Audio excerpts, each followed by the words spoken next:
Welcome, my friends, to the Druid channel, where we will reveal interesting facts about our universe together with you, covering all aspects, from the mysteries of the ancient world to the latest technologies of today.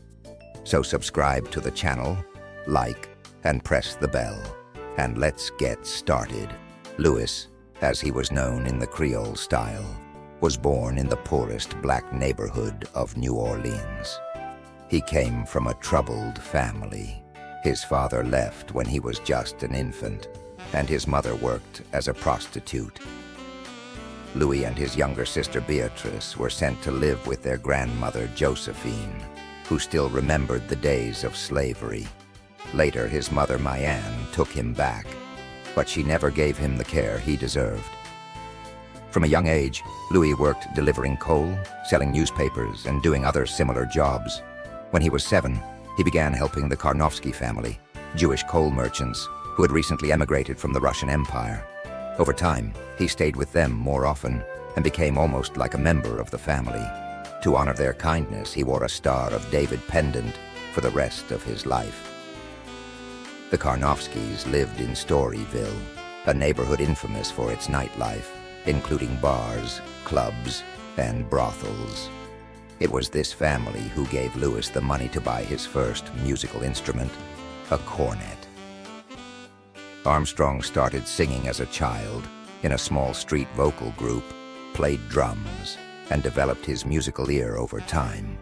His first formal music lessons came in 1913 at the Waif's home, a correctional facility for black youth, where he ended up after firing a stolen pistol on New Year's Day. At the home, he joined the brass band and learned to play the tambourine, alto horn, and cornet. The band played marches, polkas, and popular songs of the era. By the time his sentence was over, Louis had decided to pursue music as a career. After his release, he began performing in clubs, using borrowed instruments. King Oliver, a renowned cornetist, whom Armstrong considered his mentor, took him under his wing. When Oliver left for Chicago in 1918, Armstrong joined Kid Ory's band, a highly respected trombonist. He also performed with the Tuxedo Brass Band and the Jazzy Saz Band, which played aboard Mississippi riverboats.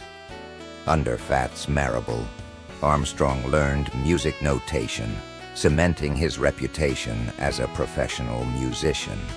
In 1922, Oliver invited Armstrong to join his Creole jazz band in Chicago. This opportunity proved pivotal for Armstrong's career, as he not only honed his skills but also made his first recordings. In 1924, after marrying pianist Lil Hardin, Armstrong started his solo career at her urging. Moving to New York, he joined Fletcher Henderson's orchestra, where his hot solos earned widespread acclaim. During this time, Armstrong's improvisational and inventive style solidified. He collaborated with Clarence Williams' Blue Five and performed with various ensembles, backing legendary blues vocalists like Ma Rainey and Bessie Smith. By 1925, he returned to Chicago and made iconic recordings with his Hot Five and Hot Seven groups, featuring standout musicians such as Earl Hines and Kid Ory. These sessions became milestones in jazz history.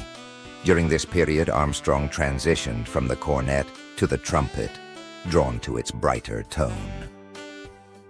By 1929, Armstrong had moved permanently to New York, where the era of big bands was beginning.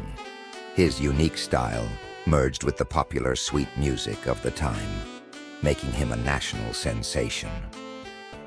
In the 1930s, Armstrong toured extensively, performed in films, and gained international fame through concerts in Europe and Africa. His collaborations with major orchestras and artists like Duke Ellington and Bing Crosby further cemented his status as a jazz icon. Armstrong also wrote 2 autobiographies, Swing That Music, 1936, and Satchmo, My Life in New Orleans, 1954. Despite health problems in the 1940s, Armstrong's career thrived, especially after forming the All-Stars, a group featuring top jazz musicians of the time. Known as the Ambassador of Jazz, he toured globally, even receiving sponsorship from the U.S. State Department. In the 1960s, Armstrong became known for his vocal performance, recording timeless hits like What a Wonderful World. His rendition of Hello, Dolly became a chart-topping success. Armstrong continued performing despite declining health, delivering memorable concerts and recordings. His influence extended beyond music, making him a symbol of cultural and artistic achievement. Louis Armstrong passed away on July 6, 1971, from heart failure. His death was mourned worldwide, with tributes highlighting his immense contribution to music and culture. His funeral, attended by thousands, was a grand occasion, even receiving personal. Thank you very much for watching.